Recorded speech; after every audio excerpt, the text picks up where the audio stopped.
côté. Voilà.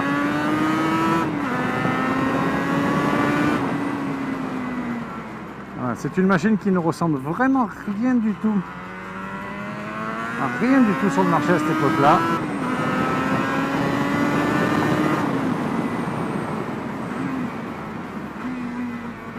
Et elle aura autant de détracteurs que d'aficionados.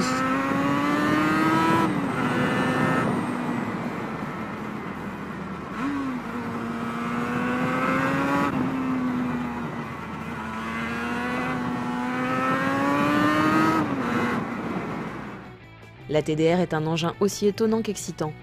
Un châssis typé tout-terrain, un moteur issu de la TZR sportive de route, le mélange est très surprenant, voire totalement inédit. À l'initiative de Jean-Claude Olivier, Yamaha a produit en 1988 la première machine inspirée du supermotard, alors en pleine mode en France. Mais au lieu d'un gros mono 500 de cross impossible à employer sur la route, Yamaha va utiliser un twin hyper rageur. Ce twin de TZR est puissant mais pointu. Le look est hybride lui aussi, ni un trail, ni une sportive, ni une routière, une nouvelle race de machine en fait. Un dosseret façon sportive, un petit tête de fourche, un réservoir à bouchon racing, mais tout ça avec un monocross façon YZ, une fourche à grand débattement et des pneus à crampons. La TDR n'est comparable à rien.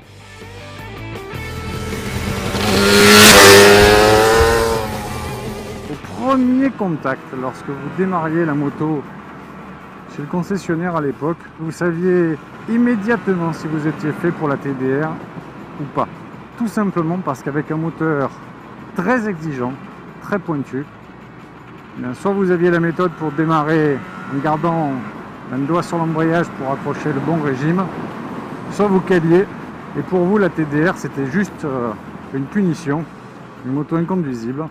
Si vous aviez la bonne méthode et que vous sachiez garder le régime moteur dans le dernier quart du compte tour, entre 8 et 10 000, alors là, c'est sans nul doute l'un des plus fabuleux jouets qui a été fabriqué par Yamaha.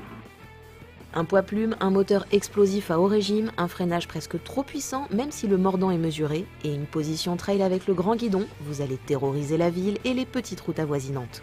La TDR est si légère qu'elle est instinctive, on la jette, on la brusque, on arrive frein arrière bloqué en travers. C'est juste un grand moment de défoulement. Aucune moto ne sera jamais aussi drôle que celle-là quand le régime moteur passe la barrière des 6500 tours. Il faut attendre que les valves électroniques à l'échappement s'ouvrent et hop, vous êtes sur orbite.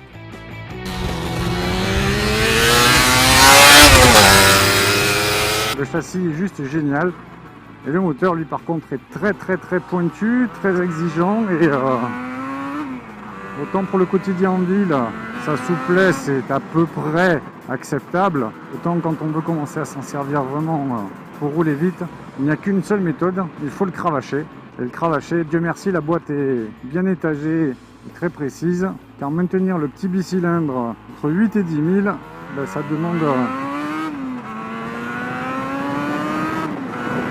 de l'application. Mais quelle école de pilotage! Supermotard, trail ultra sportif, c'est comme vous voulez. Mais le caractère on-off de cette moto est absolument unique.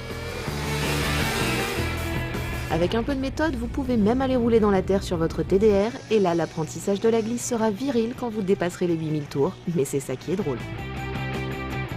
Une moto pour énerver? Non, mieux que ça, une moto pour rigoler à chaque utilisation.